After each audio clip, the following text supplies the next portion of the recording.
Hi again to everyone, and we will continue our next panel about advanced Vajrayana practices, and we will talk about dream yoga and related lucid dreaming. So let me introduce our speakers.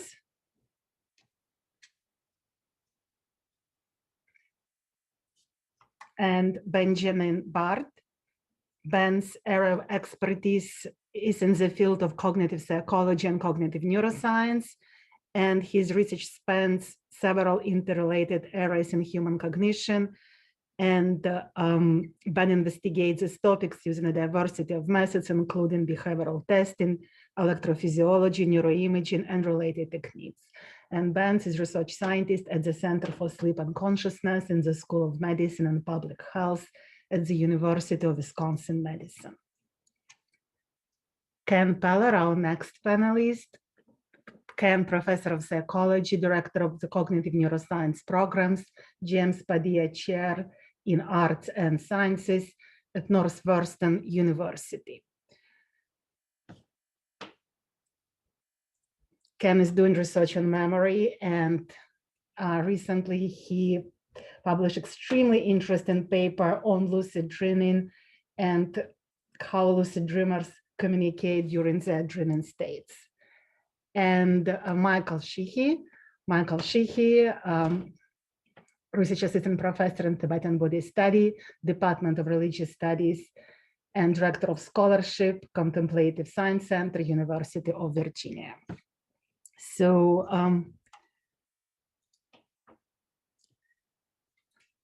I think we can start now this panel, and I think would be helpful if our panelists will just talk very briefly about their research and about their interest in the field of sleep or dream yoga. So Michael, we'll start with you. So just.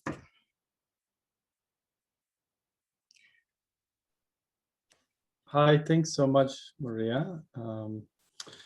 So my talk for this occasion is really meant to bring to light, in a kind of very literal manner, the instructions. And what I did was I just decided to read through an instruction manual that I'm familiar with, that has instructions and sort of explicit on dream yoga, and translate passages from this one section on how to train in dream yoga. I find that particularly interesting, that, you know, to think about dreaming is something that you can train in, which is made explicit within this text and within other texts of this kind of genre of meditation instructions.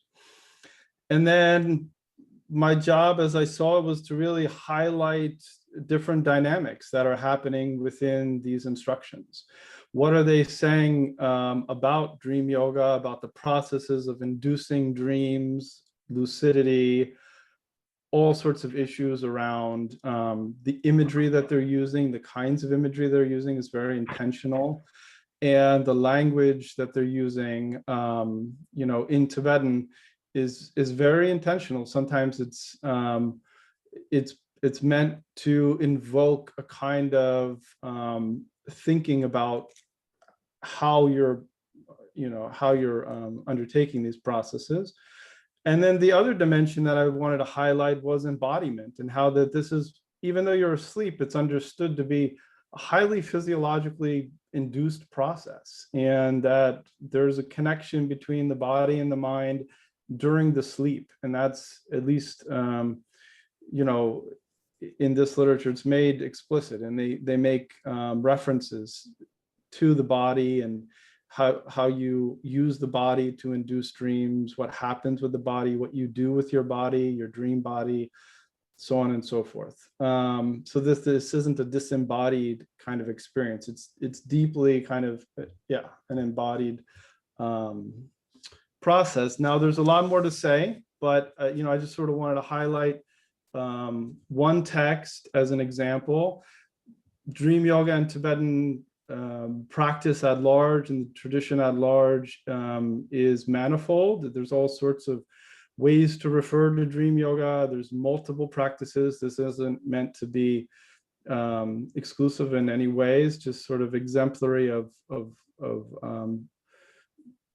you know, the kind of practices that we're talking about, but not comprehensive, not as a comprehensive representative or anything like that.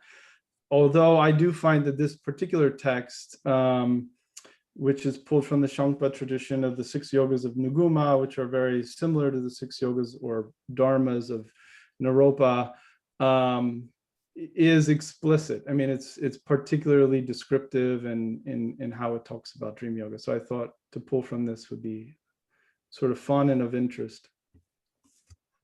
Thank you. Ben. Hi, thanks for the invitation to be here. So my name is Ben Baird. I'm a research scientist at the Center for Sleep and Consciousness at UW-Madison. And my work is focused on a number of different areas, but really over the last 5 to 6 years, I've been focused mostly on lucid dreaming, but also in using the state of sleep to study consciousness more broadly. My general interest is really in consciousness, I would say, different facets of that. And I think lucid dreaming is one very powerful way to get at different aspects of the consciousness question, both methodologically and also just in studying it as a topic. And so I'm very interested also in contemplative practice. I have a long-standing interest in that topic as well. I've done some research on meditation. And I didn't see Michael's talk, unfortunately, but this is something I've always been interested in, is opening up more of a dialogue about how contemplative practices in dream yoga, for example, from different traditions, may be able to inform scientific research on questions, broad questions about consciousness, and different methodological opportunities for cross-pollination, if you will, there. I think that's something that's really been missing. And we have a lot of potential to do more with. I just recently was engaged in a dialogue with some philosophers, including Thomas Metzinger and others, who are very interested in looking at the state of lucid dreamless sleep, which is something that science hasn't really touched yet, and something I've been interested in for a very long time as well, but is well known from the contemplative point of view. So that's something I'd love to dive into if we can, but just more broadly interested in exploring how we may be able to get at that from different angles. And yeah, in terms of research, our work has looked at some ways that lucid dreaming can be used in an empirical context to answer questions in cognitive neuroscience. One of the big recent studies we did was looking at smooth pursuit eye movements during lucid REM sleep. So lucid dreamers traced circles or lines by fixating on the tip of their thumb while in a lucid dream. And we showed that it was possible to obtain smooth pursuit eye movements, a particular type of eye movement, which tells us something about the visual imagery of REM sleep. We think it's, in that sense, more like perception as opposed to imagination. I've been doing work also on the neural correlates of lucid dreaming itself, individual differences in people who are not practitioners, but people who have lucid dreams frequently. Another recent study, we actually did look at the relationship between meditation practice and lucid dreaming. And we found that long-term meditators do indeed report more frequent lucid dreams, at least in our sample. I think that's likely to be tied to specific practice styles, which is something we haven't really looked at yet. We didn't see any effect of a basic mindfulness-based stress reduction program on lucid dreaming frequency, though. But I think, given everything we know, that more intensive meditation interventions or retreats are very likely to have an influence on lucidity. I think it'd be very, very interesting to think about, the reasons why that may be. It does seem that there is this link between meditation practice and lucid dreaming, which really has just barely been touched by science. And I think this is definitely an opportunity for some mutual dialogue and and looking at that relationship, thinking about it conceptually. Why is it that meditation has that effect on lucid dreaming? And I know connecting with some of the work that Maria's done, for example, one possible link is through physiological activation. I don't think that's the whole story, but I think it is one aspect that's interesting to think about and discuss. Namely that in some of these Vajrayana practices, practitioners are increasing their physiological activation, which has effects on cognition, as Maria has shown in a variety of contexts.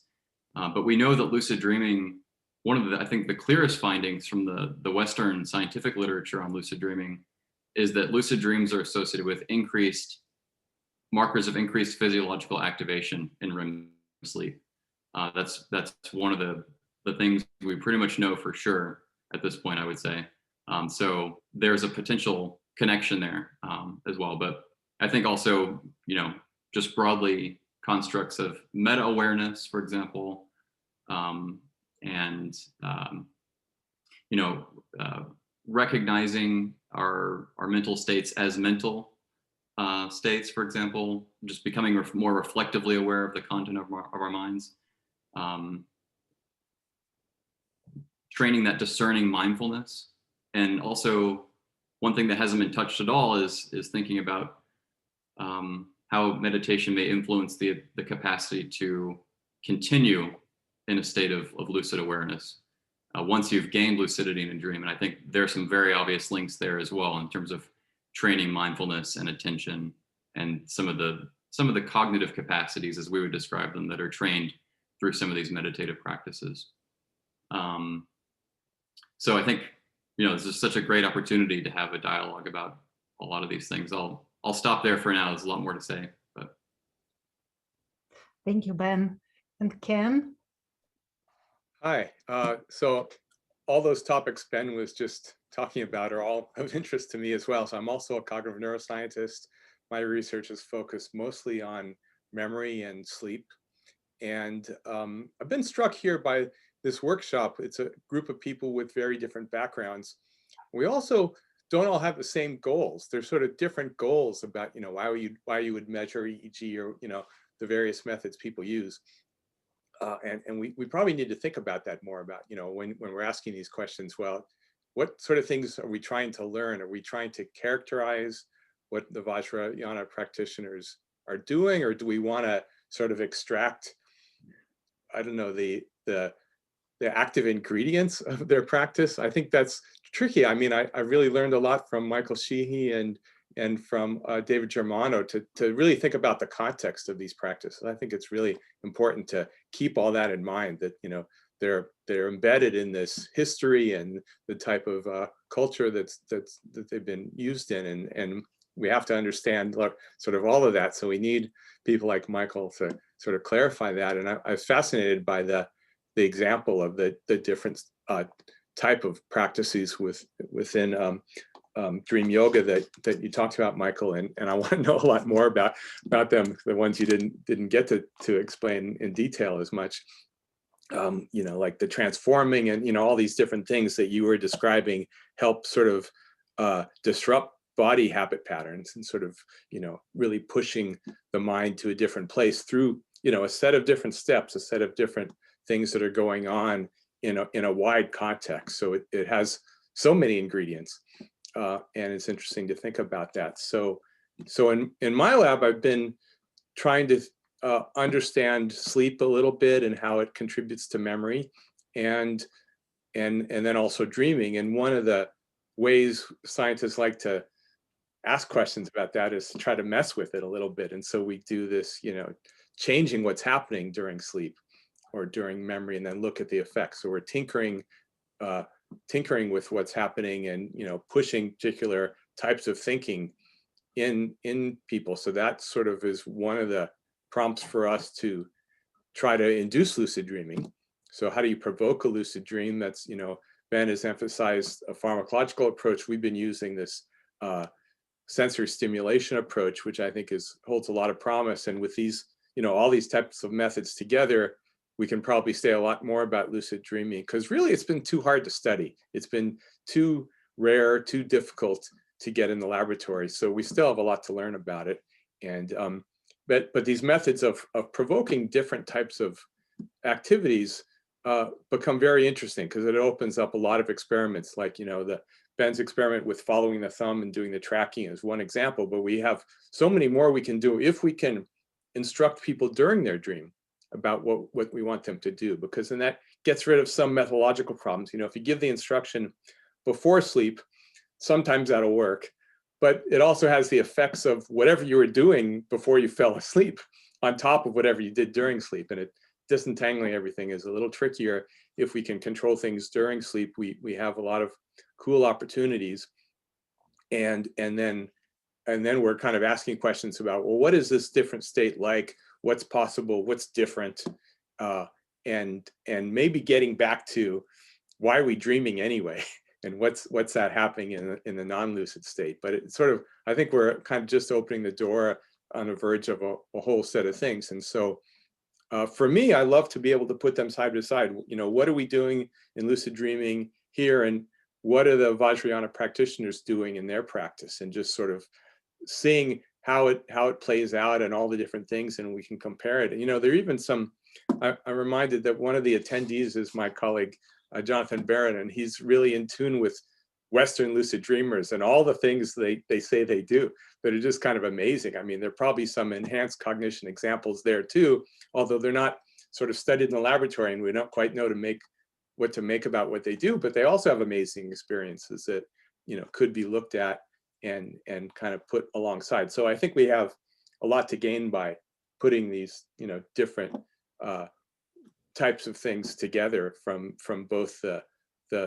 perspective that keeps it in the context of the full sort of religious background, the whole Buddhist package that's been used historically for a long time, and what we can make of it by, you know, adding in whatever measures we think. Of course, just the EEG measure, yeah, it's not going to really pull out the answers that easily. We have to really push a lot more to see what's really happening. And it happens in parallel with us understanding cognition in the brain with our, you know, standard cognitive neuroscience approaches. But I think, you know, our standard approaches have always made use of whatever special populations.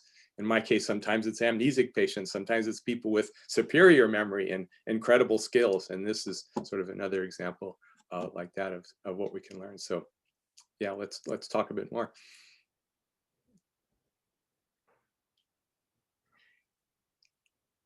I guess I could push to Michael then if we want to go ahead. So Michael, you gave us a little bit of an inkling of the manual and the different steps. You kind of enumerated these 6 steps, and I guess they're all part of the same package of leading to more flexibility, or sort of undoing some habits and widening the possibilities for experience that the dream state is special for. That you can, you know, you could try these practices while you're awake, but while you're in a dream, there's a reality, you know, a presence that's so special, and so, I mean, that makes one wonders why that isn't used by more cultures. I guess it is in maybe ways that I'm not familiar with.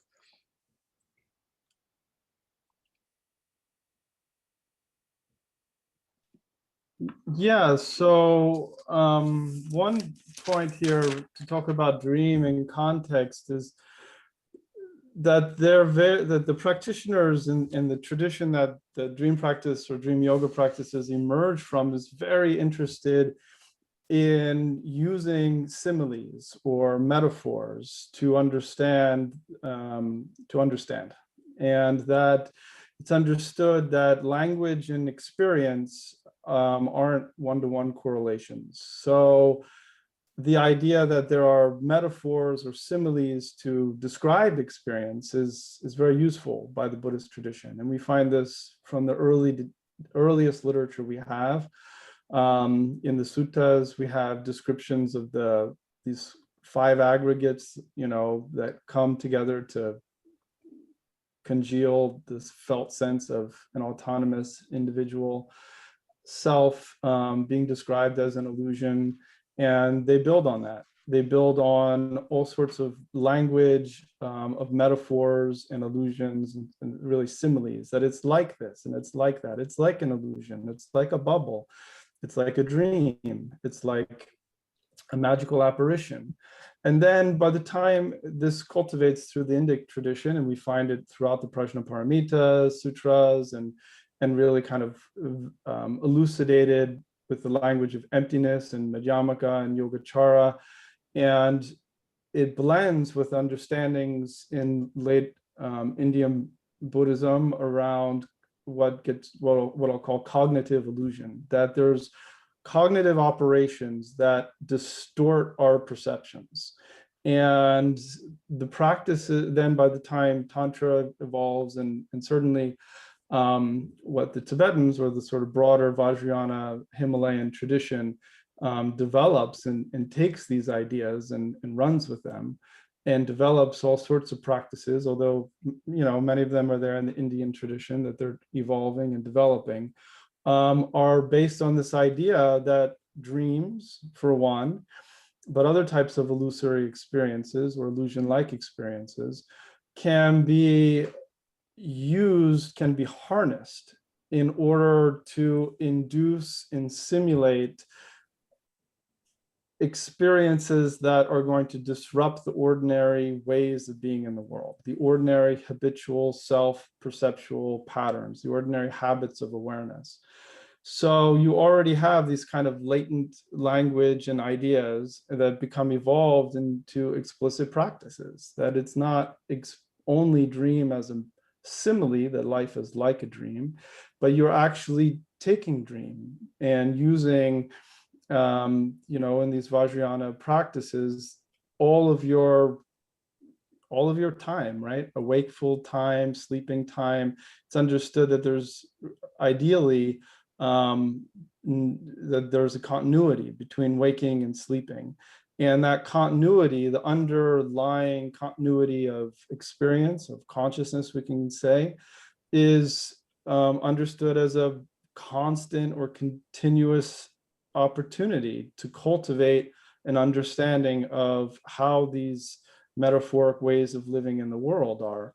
So dream is a perfect opportunity for these traditions, because it allows for a cultivation of a lucidity. Well, I think it's the word lucidity is nice here, about what you're doing in a kind of altered manner. And it's sometimes an exaggerated kind of hyper distorted manner, that you can fly, that you can create new worlds, that you can go wherever you want, that you can sort of disappear or walk through walls, et cetera, so that these kind of capacities to distort and manifest and conjure and create are made more, they're made more powerful. You're sort of given more power to see how these work. And then they say you bring those back into your waking life, right? That those sort of experiences are understood to then, in a seamless manner, through the kind of liminalities of these thresholds of waking and sleeping, continue, so that while you're awake, and there's a whole set of wakeful practices around imagining things as illusory or dreamlike and so forth. So there's the sleeping or nighttime practices, and there's the waking or the daytime practices.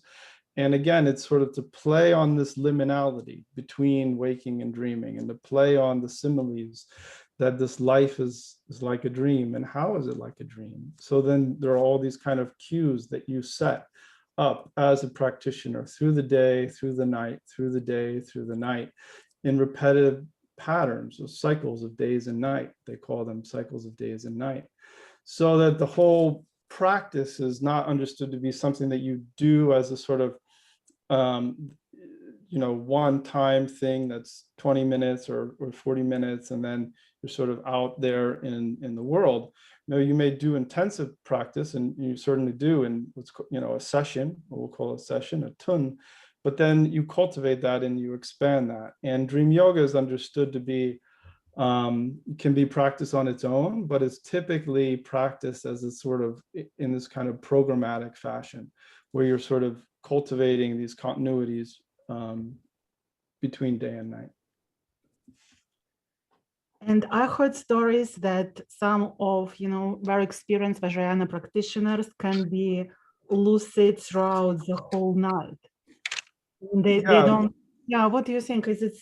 I actually have two questions, whether this is kind of real stories.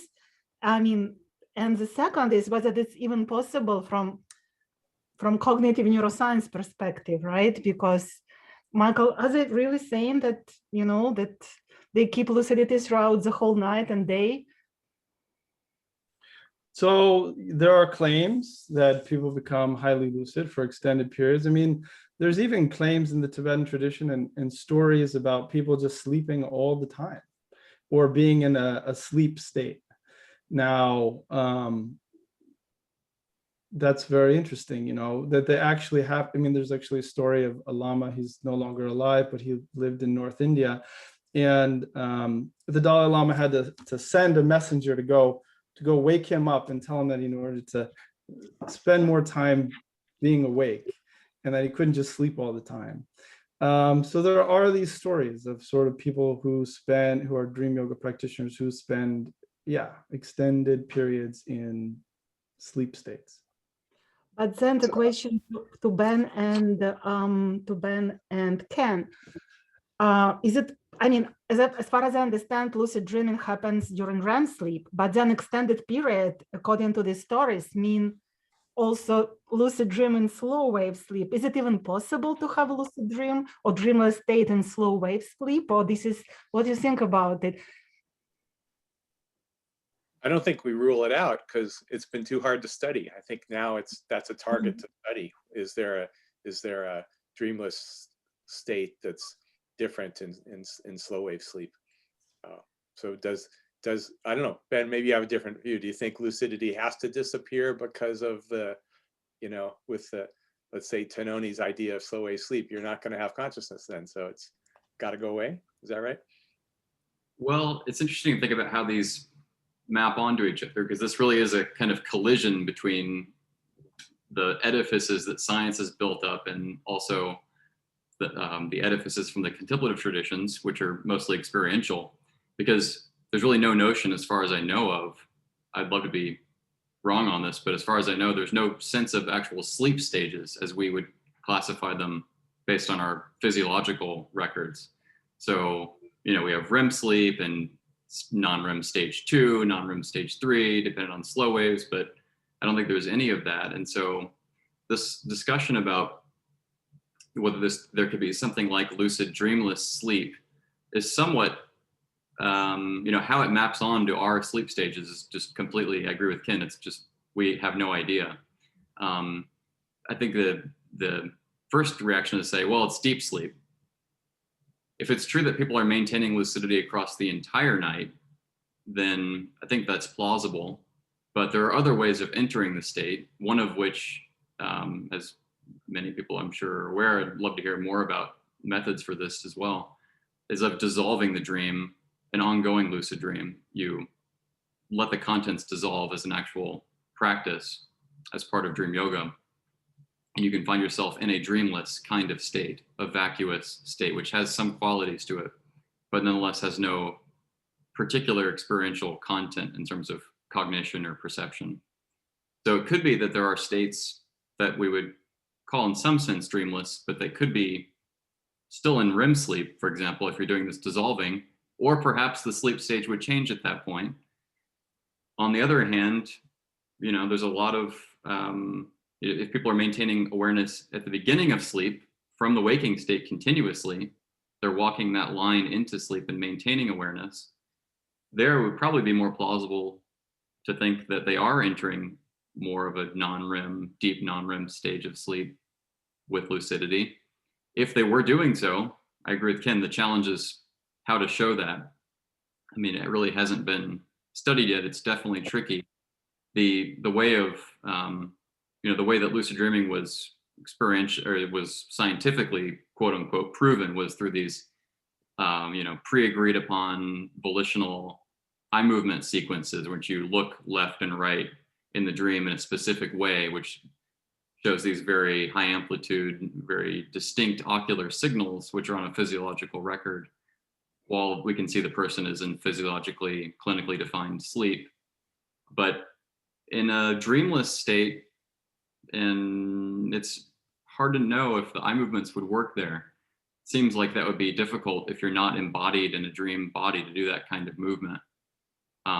One of the things we've thought a little bit about is using respiration as a potential signal, because potentially you could modulate the breath, and there's been some work on using respiration as a signal.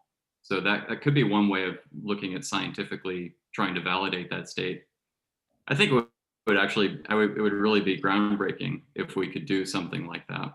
I mean, I think because as Ken alluded to, there are specific theories of consciousness, some of the major theories of consciousness in science that make claims about the relationship between consciousness and the activity of the brain in these deep non-REM states. And if you could show that someone is fully aware in these states and with those particular physiological features, it may be a challenge. On the other hand, it's possible that the practices are modulating the physiological activity in those states. So I don't think that's off the table. It could be that the practice actually changes the physiological dynamics, as what I mentioned before. There is this link between physiological activation in some of these practices. So it seems like there is room there for a potential shift. So it's hard to say, but I think it's really important to study, and it's fascinating to look at. I just wanted to offer two thoughts on that particular issue. The first one is there is a very specific practice in Tibetan dream-related practices that involves doing it at the moment of falling asleep. So not letting go of appearances during REM sleeping, but in the moment of falling asleep, it says you reach this moment of non-conceptual cognition, and you stay within that completely devoid of dreams. And even more specifically, the claim is that you see sensory nearby experiences. So you continue to take in visual input, olfactory input, and so forth. And then the text I'm just looking at right now says, if you think this is sleep, it's contradicted by the fact that you have this access to sensory information. But if you consider it to not be a state of sleep, it's contradicted by the fact that there is awakening from this state. So that's a very specific claim made for a very specific practice. It's on the verge of falling asleep and you maintain sensory experience, and yet somehow it's sleep and there's no dreams whatsoever. So that's the first thing just to throw out there. The second thing is, and I think it's related to this conversation, is the texts typically do not talk about lucid dreaming as the goal. The goal is the cessation of dreaming. And that's always struck me as a little bit funny because of what Michael was saying about, some of these traditions are valuing the continued dynamic experiencing of, phenomena. It's just that you no longer invest in them and their discrete boundaries as veridical. And yet these sleep dream yoga practices typically say for the best practitioner, dreaming ceases. For the mediocre or the average practitioner, there's lucid dreaming. And then for the inferior practitioner, et cetera. So I'm always kind of puzzled a little bit over that issue of the cessation of sleeping, the cessation of dreaming. I mean, maybe it's about this practice that I just mentioned, or anyways, I wanted to throw that out there. And just to be clear, they make a distinction between lucid dreaming or dream yoga and dreamless sleep. Those are talked about in different ways. Yeah. Isn't it the case? Okay, I was going to say these practices are bundled together. I mean, they're side by side under the context of dream yoga. I was just going to say, I mean, Ben and Ken probably know this a lot better than me, but I remember in Evan Thompson's book, I feel like he was mentioning that there's like some evidence for kind of dreamless sleep mentation, like from waking. Like if you wake people from dreamless sleep, they'll often report that actually they were having some kind of subtle experience. Not that they're lucid, but just that there's more going on experientially during dreamless, like even during deep sleep, like slow wave sleep, than we thought previously. I'm still a little cautious about what to make of dreamless sleep, because we don't know if that is deep sleep, or and it is true that if you wake people up during slow wave sleep, you might get a report about a dream, or if you ask them what were you just thinking about, you'll get a report of some other thoughts that aren't really dreamlike but are sort of more thinking like. So there's all sorts of possibilities. So the classical view of this dreamless sleep, I don't know what that is really, and all we have is people's waking up reports about that.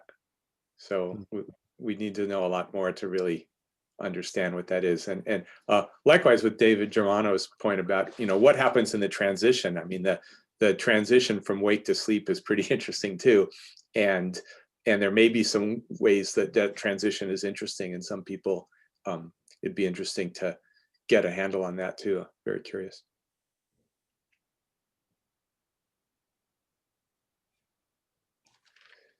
Mike, can I ask you a question for? Yeah. Are there people that? Oh, go ahead. Well, just along those lines, so in the talk I gave about the induction of dream yoga, there's this imaging of yourself on a cliff and imagining yourself falling off, like literally falling to sleep, and there's a kind of kinesthetic imagery involved that you're inducing kind of maybe it is a physiological kind of arousal or response. I think that's very interesting, and it's very explicit, and there's different ways of doing it, but in the text it's very clear that you're sort of trying to scare yourself in this kind of, or induce a kind of fear or terror, and they talk about how to deal with that. And but it's physical, and you feel as you say, feel your body falling off the precipice, and imagine yourself in the abyss and feel like you're going to fall on the ground, or choose to fall on the ground and listen to the thump sound, or hold yourself before you fall on the ground and fly up like a bird. And it's very descriptive of how to induce these sort of lucid states in dream space. So my question is, how within the cognitive science of lucid dreaming do you induce these states? Do you have similar imaginary induction techniques, or how is it done? Ken, do you want to take that, or me? I guess the question is, how would it be done if we were able to do that, right? So I would say, yes, we use the same method. We use the method of provoking someone into a lucid dream by having them analyze their current experience and decide whether they're dreaming or not. And once they signal that they are, then we could suggest them to do other things. Like in your case, the transformation into a different kind of being, or two beings, say, if you were doing it more like a tulpa, you could transform on command. So you would, instead of getting the command before you went to sleep about do these things the next time you're in a lucid dream, when you're in a lucid dream, you would get the verbal suggestion, okay, now see yourself as a bird raising up, and then we could and then you could signal if you succeeded. So we would have the correspondence between the attempts and the signaling, and as well as a dream report when they wake up, where they say, yes, I remember the dream and I was successful in doing what you asked me to do, transform into a bird or what have you. Michael, I really liked your point too, because it seems like this is just such, again, a rich area for cross-pollination, because just hearing your one little snippet of a description there, it's like, that's something we could test. That's something that, we could test in the laboratory, have people do this practice of falling, inducing this kind of arousal response through these particular means. How effective could that be? Doing an actual study on that would be, I'm sure there are many more of these kind of things that really haven't been explored at all. But I think part of your question was, what are the ways within the cognitive neurosciences that we induce lucid dreams currently? And so just to just give a very, very quick, this is a huge area which has been explored for a long time, but as Ken alluded to earlier, one of the ways we were exploring this is through a pharmacological approach in which we actually give people an herbal supplement which increases brain activation. But this is just a kind of add-on, if you like, and there are many other kinds of add-ons. For me, I would say that in terms of how I think about it is really the central part is having the person in the particular mental set of they're trying to do a particular task. So they're using something we would call prospective memory, remembering to do something in the future. In this case, it's remembering to recognize that they're dreaming the next time they're dreaming. And there are many different kinds of practices that have been studied along these lines of different mnemonic techniques, but you essentially become familiar with your dreams and then you learn to recognize those cues. Now, some of the work that Ken's been doing and others as well is looking at, using particular sensory cues. So that's like a particular mnemonic cue that can be given. If you can get that into a sleeping person in their dream, have it become incorporated, as we would say, like a flashing light, for example. People see flashing lights in their dream, they've set their mental intention, say, aha, next time I see those flashing lights, I want to remember to recognize I'm dreaming. So that's another kind of technique that can be built onto this mental set of this type of thing. There's different variations of these kinds of things. So that's a little bit of a sketch. There's a lot more to talk about there, but yeah, definitely be interested in hearing a lot more about, the different techniques, the experiential techniques that are used to induce lucidity going into sleep, or in other cases as well. And Ben, if let's say if to use like some kind of arousal techniques, or you said that arousal actually, physiological arousal is actually a pattern behind lucid dreams. But as we discussed here, arousal lead to enhanced attentional capacity. So I'm just wondering, what about lucid dream? Are there any neural correlates of it? I mean, is there any evidence that prefrontal cortex really kind of working or activated during lucid dream as well? So is there any, I'm trying to make a link with enhanced cognition and arousal. Is there any evidence that attention is really kind of engaged during lucid dream? Well, I could give my view on this. I think it's kind of controversial still, I would say, because we have very few studies. I think it's plausible that there's a prefrontal component to this. There's only been one study with fMRI, it's based on one person. So it's tricky to generalize from that. And they were also doing a task when they were clenching their left and right fists, and they were explicitly engaging in attentional processes. But the question is, was that because they were doing this task, or does it have something to do with lucidity per se? So it's a bit ambiguous from what we have there. From the EEG side, we have 4 studies about in the peer-reviewed literature, and they all find a different correlate.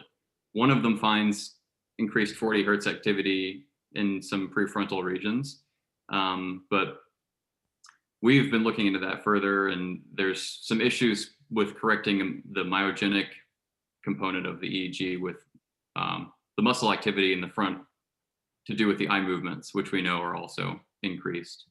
Incidentally, the increase in eye movement density during lucid dreams, we know that there's more eye movements that tend to happen during the lucid dreaming part compared to the baseline segment, which is one of the many different physiological markers of increased arousal itself. So just, it's tricky, there's only a few studies, they disagree, we need more, a few subjects, so we need more work. I think it's plausible. And taking it all as a whole, I think it's plausible that we will see some kind of activation of the brain, but where the specific regions and how that plays out, that's kind of how I think about it. Ken, I don't know if you. Yeah, well, and more in terms of the cognitive capabilities, what can you do in your lucid dream? And so we showed that you can do math problems that are simple and have, an answer from 1 to 4 or 6 or something. So could you do a 2-part math problem? Could you do long division? Could you do a working memory 3-back task? So we can now ask that kind of question. It hasn't been asked yet. But starting with just the math question, you might have guessed that you couldn't really do a math problem because, you know, in a dream, you're not thinking very logically.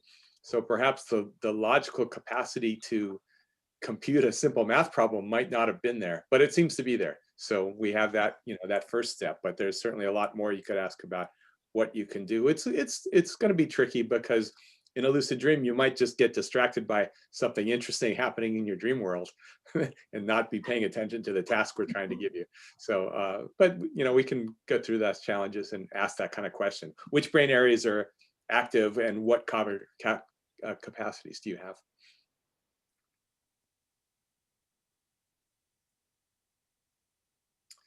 So I had this other thought about a dream yoga exercise. So let's say you're one of the monks or nuns doing this, and you've also been in a lab to take a hallucinogen, and so you've had some dissociative, you know, experience with yourself, kind of dissipating. Can you then sometime later have a lucid dream where you're instructed to recreate that? So now, all on your own without any drug-induced anything, can you, you know, it's kind of like if you can transform yourself into another being, can you transform yourself into that state you were in that was transcending yourself earlier? Is that's an experiment we could do. So it resembles a little bit like what you're talking about with the various methods, doesn't it? I mean, you're instructed to do these conjuring and these transforming, and they're all playing with your normal habitual self way of thinking in the world. And so you know, so there, you could imagine more ways of trying to practice thinking differently. Yeah, you know, I think Michael Lifshitz brought up a similar idea the other night or last week when we were speaking, and I think it's fascinating, you know, what methods from the cognitive sciences or psychology, you know, might be very similar or designed in ways that are kind of disruptive of perceptions or sense of, you know, body or sense of self, etc. These practices are very much designed for those purposes, but they're also practiced within a program or a kind of curriculum that it's understood there's a kind of purpose for them, and that they're sequenced in ways that are supported towards an end goal, right? So there's a kind of trajectory here that each practice becomes a part of. And then other practices inform that and support that, but also other conditions, right? You know, the conditions of the intensive retreat, of supervision, of the whole kind of literature and the tradition that's informing it and so forth. So it's understood that, you know, you wouldn't just practice dream yoga for the sake of becoming adept at dreaming, but you would become adept at dreaming as part of a broader kind of contemplative program. And that dreaming is a skill that you can develop, but it's not just for the sake of developing the skill. That you would train in dreaming or the dream yoga practices for the sake of the sort of, again, part of a broader program or contemplative of transformation. And do you think a teacher would instruct a student who was enjoying lucid dreaming too much and getting really into it that they should stop that and switch to some other practice? Would that be a typical kind of thing? I don't know if it's typical, but you'll definitely, like I mentioned this other story before, you'll hear those sorts of stories. But the idea is, yeah, not to get too hung up on one practice, and there are multiple practices which you can switch through. I think that's very kind of, you know, personal.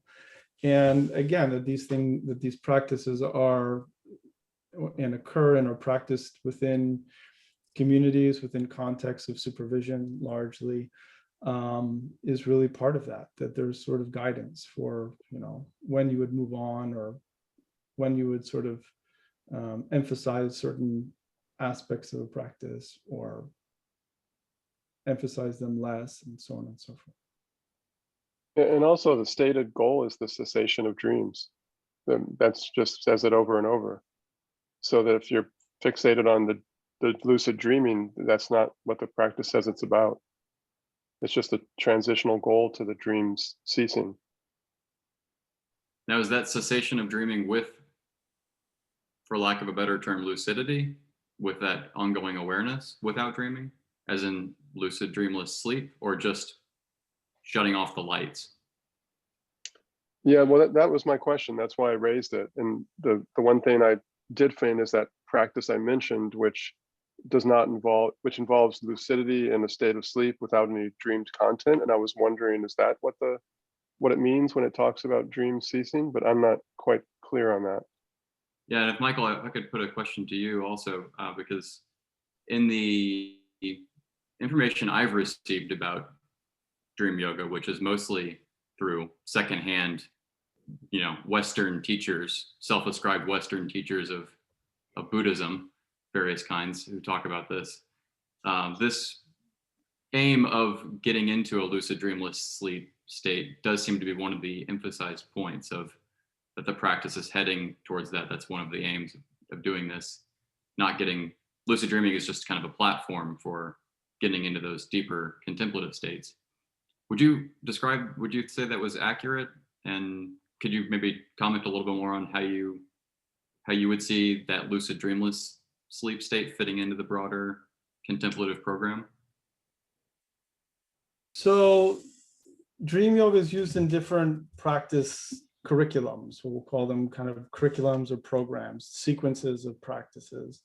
And as David mentions, certainly to induce a sort of dreamless sleep, this kind of continuity of lucidity is one stated end goal. Another is that there's a kind of continuity between the liminalities of waking and dreaming that is dreamlike, and that is understood to be very much kind of representational of what, there's a Tibetan term they use, lokdok. There's a kind of errant cognition, that there's a cognitive errancy that distorts rather perceptions, and that those perceptions of the world, whether awake or dreaming, whether sleeping or awake, are fundamentally disruptive to how we are in the world, or distortive rather of how we are in the world. And that to understand that the continuity between waking and dreaming as sort of infused with this cognitive errancy is, again, one of the stated purposes of these practices. That is to say, you understand that things are illusion-like, that they're illusory-like. That is to say, they're dream-like. And what is a dream like? Dream is something that comes and then it vanishes. It's something that that when it occurs, you have it's very transient. You have different ways of being in the world. You have different ways of morphing or transfiguring or manifesting, and that is understood to sort of be kind of reflective of the capacities of mind. So then they couple that or pair that with daytime practices of illusion, of imagining, imagining things like stopping yourself in the middle of a sentence and saying, this is like a dream, or that's like an illusion. Imagining rainbows, looking at bubbles, playing on these similes and these metaphors of illusion. But then there's also practices of conjuring apparitions and playing with these sort of fantasy or play-like imagery. So the whole idea, again, is to sort of loosen up the sense of fixity of the self in the world with fixed boundaries and the ordinary habitual ways of being in the world. And that lends itself to all sorts of, again, this is all part of a training program as part of a curriculum. This is all, again, part of completion stage practices, whereas the beginning, the front end of this curriculum, you could say, is these generation stage practices, the deity yoga practices, where you're using imaginative faculties of the mind and mental imagery in very explicit ways to, again, morph and alter the sense of self in the world and the sort of identity and its environment. So you then return to those and look at how and contemplate how the ordinary and the non-ordinary, what we'll call the sublime, interact, and how there's a kind of dichotomy there. And they parallel that to waking and dreaming. And again, you're playing on these dualities and these dichotomies, and they're regularly between manifestation and powers of manifestation and mental imagery on the one hand, and your ordinary perceptions and habits of awareness on the other. So they're seen as a practice in the sense of a part of a larger training program that has, stated ends. I mean, the ultimate ends are, the aims of Buddhism, right? To become an awakened being, and they play on that metaphor with dream yoga again and again, waking and dreaming. Thank you very much, Michael, and thank you, Ken and Ben, very much. And we will end this session, and in 5 minutes, we'll have 5 minutes break. We'll move to our third panel today. So thanks a lot.